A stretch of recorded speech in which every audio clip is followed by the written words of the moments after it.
So what's going on? I've seen that Opie's been talking about Rogan. What is that about? Because Anthony was on Rogan's show recently, right? Yeah, last week. Yep. Yeah, and he was like, Rogan would be easy to beat. What does that even mean? Well, that pulled up from a few months ago. Okay. Yes. What happened was Opie was talking about if he really took this podcasting thing seriously, he could overtake Rogan in popularity. And what? the reason why, because I pulled these clips, it was amazing that he said this. The reason why he thinks that is because he once went after Howard Stern and almost got as popular as Howard Stern.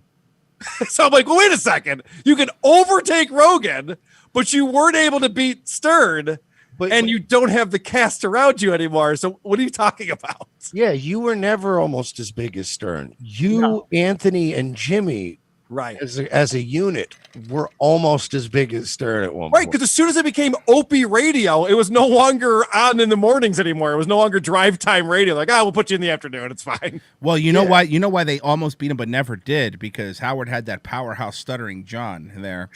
And how do you compete with that? And this is Opie's response. Opie pushes back against the O&A lies and garbage. All right, let's hear. I'll tell you right now, Mersh already loves the beginning of this video. Boo, boo, boo, boo, boo, boo, boo. Why is he hate him? Why is he doing that? Oh, but I hate him so much. I hate him. Can I tell you why he does that? So, what's the name of that stupid song? The Seven Nation Army. Seven Nation Army. He plays it a lot of fucking games. For some reason, he's decided that's his new theme song, even though it's in every arena, it's overused all over the place. But that's the Opie song.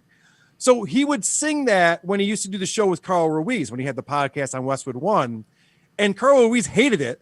So Karl Ruiz would go boo, boo, boo, boo, telling Opie like shut up and stop it. And then Opie's like, oh yeah, that's funny. I'll do that now. Because Opie's never in on the fucking joke. He's a moron. That's so now he's fighting back. Now remember, my favorite story, and I'm sure you covered it, Karl, but we covered it on the show a couple weeks ago when he said he ran into Jim. They're totally real story about running into Jimmy. I saw you guys talking about that. It's fucking hilarious. He just ran into Jimmy. He ran into him, and he was like, yuck. And Jim, first off, that happened, I'll tell you something about Jimmy. Jimmy would have absolutely talked about it. All right, he wasn't not going to talk about it. And then everyone's like, so what did Jimmy say? He's like, I don't know. I was too busy laughing. That story, none of it was logical at all. Like he remembers certain things vividly and other things he has no idea. So this is Opie talking about all the haters. Lies from the compound. Oh my God, what is this? Hold on, pause it real quick. Sure. I want to point out, this is a rare Opie YouTube video that is edited. You see that cut right there? Yep. They typically, someone's working on this behind the scenes with him. He doesn't know how to do that. So apparently, this is all the stuff that he wanted to leave in the program. All right, so let's keep that in mind. This is the best of the best. This is like best of Opie. Highlights. Right. Highlights. Got it. I don't listen to Anthony or anybody at the compound, so I wouldn't know if they're doing lies, throwing lies at me. Butters knows about the Anthony rant. He was fielding haters and blocking people afterward. LOL. You guys are having your own conversation. Why don't you let me in on this? I have no idea. That sounds like every Opie and Anthony episode. Everyone's having their own conversation. It's like his inner monologue. And Opie's left out. All the big greats in there. So can I tell you who Butters is? This is this guy named Creamy Butters. And what Creamy Butters does is he's the moderator on the Facebook group, the Pod Squad. What's the Pod Squad? That's Opie's Facebook group, and it's a bunch of dorks. The Pod Squad? Can I just say that there isn't a word in any Western language that can really underscore how much I fucking hate the Pod Squad and anybody that's associated with it. Did you see Anthony's recent video about you? He says you should have continued O&A with him when he got fired. Oh, tell him to go fuck himself. I mean, you could tell him. The O&A show was dead way before he got fired. He turned our whole show into one big racist, gun-talking rant. There was no... What? Is that really... Does he believe that? That's a good question. Because I'm wondering sometimes if he just says things to defend himself or if he really believes that that's what it was. I think he believes it because it is true to an extent, but it still was an intact, functioning show. Like, he's right to a certain extent that Anthony did kind of start spiraling, and he was, kind of started losing a little bit of his humor and stuff, but it was still good, and they were still making lots of money. It was still my favorite show that was on. I listened to them every morning in 2014, and when Anthony got fired, I was like, fuck, I gotta go back to Stern. Damn it.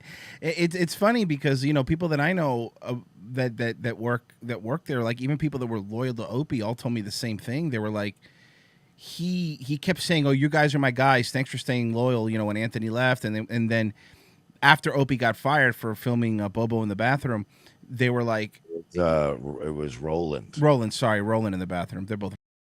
And I confused them. Rolling in the bathroom. They were like management then after Opie left because they weren't protecting him. We're like, yeah, he kept filing complaints about you, and he was filing complaints to management about you. And they're like, what? We were loyal to him. We were defending the guy, and apparently threw everybody under the bus. Yeah.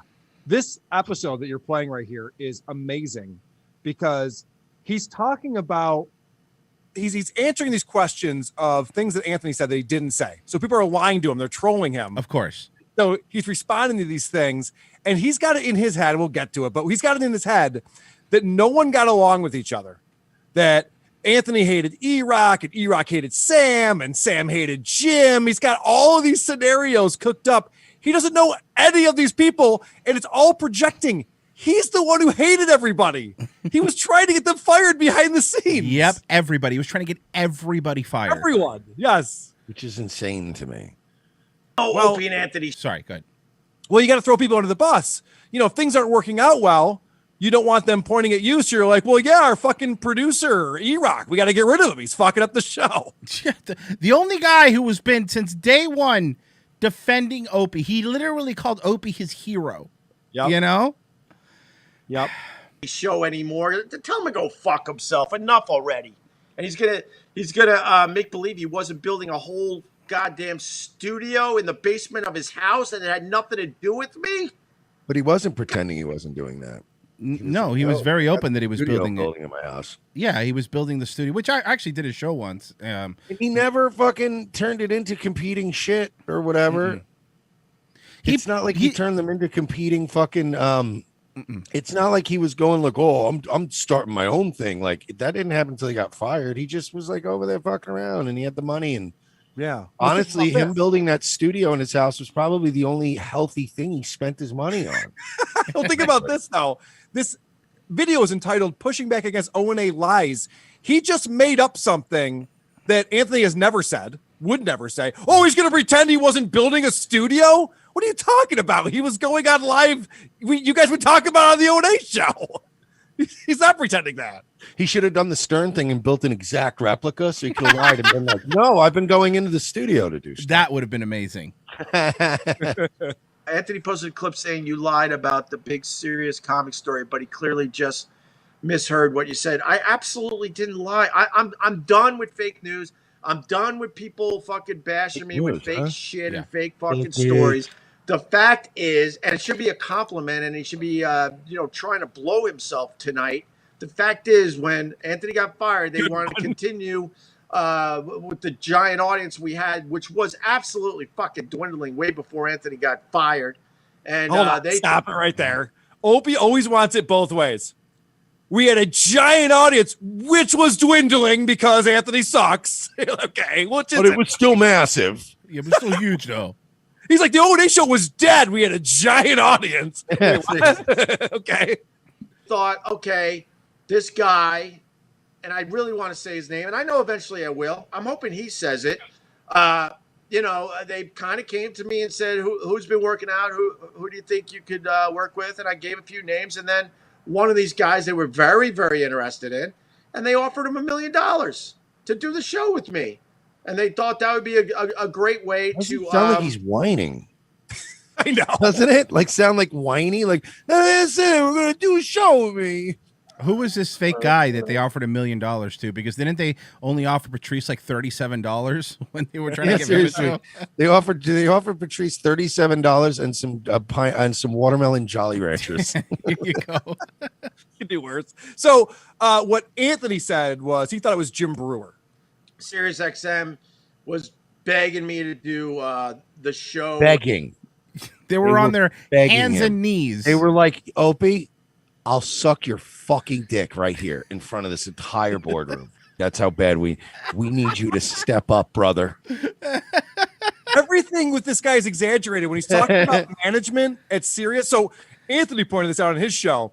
He was telling these stories. He's like, I don't know where Opie comes up with this shit. We would go to the management and say, hey, we want to do this bit. And they'd say, we talked to the attorneys. They said you can't do it. Opie would get on the air the next morning and be like, they told us if we tried to do that bit, they'd run us out of here. They were screaming in my face about doing this bit. And Anthony's like, what is this guy talking about? One of them grabbed my wife's tits. What? No, none of that happened. Mm-hmm. Hey. Leave I was going to make the same Bam Margera. God damn it. We butted heads there, Karl. I was going to say, what are they, Bam Margera? Look, dude, even if I fucked her, I would never remember, bro. I'm sorry, dude. With all these A-listers, people I never knew, never met before. Oh, A-listers. Here we go. Vic Henley and Sherrod again. Billy on the Street was one of them. And I'm like, A, we've never met. B, he's never been on my show. C, why the fuck would he do a radio show with me when he's got this huge TV thing that's really, really working? But I'm sure you were talking them out of all these great ideas. Mm-hmm. No, why would they want to work with little old? Because one thing Opie always is, he's humble, and clearly, I'm sure he communicated to all these people. I have a feeling it was the other way around, Opie. I have a feeling that you were constantly going, "What if we got like Brewer? Or what if we got?" And they were like, he doesn't. Mm-hmm. And then Brewer probably said, I don't want to work with this guy. And then people had to go back and go, he's busy with the Metallica thing. Yes, that's what happened, Opie. You were probably, this whole story's happening in reverse, in my opinion. It's you going, okay, but what if we got Colin Quinn or something? And they're like, Colin Quinn doesn't want to go to anything every day. Yeah, he's making it sound like Brewer was filling in for drums for Metallica. Like, he's like, he had to go on tour with them. He couldn't possibly. That was Sirius XM's mentality. They always needed a big fucking name. They always just wanted radio shows with A-listers. And they thought, okay, now that Anthony's gone, we'll team Opie up with some fucking A-lister. And I'm like, but I don't have chemistry with any of these people. Anybody. Or anyone. Or any other human being. Any human being. In his mind, chemistry is someone who tells the funny jokes on the show. I need someone with chemistry, who tells the jokes. Yeah, no. Chemistry is not another word for material. Yeah. Right. I need someone to do the heavy lifting. I go, Lady Trucker. What's up, Lady Trucker? And he's so miserable about it. And it's like, I would have given anything to make $3 million a year to sit back while Anthony and Jimmy did all the work. Mm-hmm. He just needed not to complain. He would have been fine. Fucking people. And then at that point, I'm like, I just want to do the show with this new guy, Karl, Guy Fieri's good friend, right-hand man. God, oh my God, if I hear another Karl the chef story again. Also, not to mention the fact, how many of these fucking people, how many of these underpaid poor fucks that work for O&A, that towards the end were producing most of their material, right? So so it was like, you think about it from that perspective. I would kill for ROTC to grow to the point where we have like we have like 3 interns and 5 producers, and they're just bringing us shit all day. I mean, Royce just gotta go, check out this piece of fucking media that so-and-so made. We can just laugh at it. If only we had that, right, Frozen? You still there? Right, Frozen-ish? Frozen. About that. He's still there. He's attentive. Thank you, Frozen. You know what's crazy about that, Mersh, is I'm not trying to name drop, but I was talking to Anthony about this point specifically. Oh, name drop. There it goes. And so listen to this. They have all of these producers bringing them content and all the prep that they need. And Opie was ignoring it. So what they would do is they would give him the same prep multiple days in a row to see if he ever noticed, and he never did. Because they're like, why are we doing all this work? Let's see if he's even paying attention to this shit. And never did. Yeah, like wouldn't you at least look at everything everybody's working on and go, okay, Yes. today we'll do this one, and I like this one, yeah. I mean, when you're the boss, you're not supposed to be breaking a fucking sweat, but you are. Like even Carson would come in and go, lose that third joke on the monologue. Yep. Add this joke to it, and then instead of this segment, we're going to work in a different segment because we're going to do that. That's all you got to do. Well, also, sit back and go have coffee and wait. Well, also, don't you want to give them feedback? So if there's shit they're doing that you don't like, stop doing this stuff, but this stuff is great. Instead, he was just fucking coasting. He was literally not even looking at the prep. Karl, I've always believed in giving, employees feedback, which is why my way of giving them feedback is I go behind their back to upper management and then I complain about them. Yeah. And then I have upper management come to them and say, hey, man, you really got to stop being late every Tuesday and Wednesday. I don't know, and then they go, wow, it's weird. And then I could go, well, dude, it ain't me, man. About the boss must be noticing. You know what I mean? So I guess maybe try to be better about it. That's how I provide feedback, Karl. That is his strategy. I've been meaning to tell you, Merc. Hey, it's not me. It's coming from, I've been meaning to tell you, Frozen. The boss has been saying you've been doing a terrible job. Just to let you know, okay? Yeah, I apologize. Those guys are assholes. Thank you. Those guys are real pieces. Sorry, Frozen. It's not me. It's Who does Ben Shapiro do that with though? Right? Israel. Yeah, I'm like an unpaid intern. That's fine. I'm sorry, guys, but we're owned by the Mossad, so it's not me, but it's the guys upstairs, Black Cubes. You know how it is. Be better. It's not me, folks.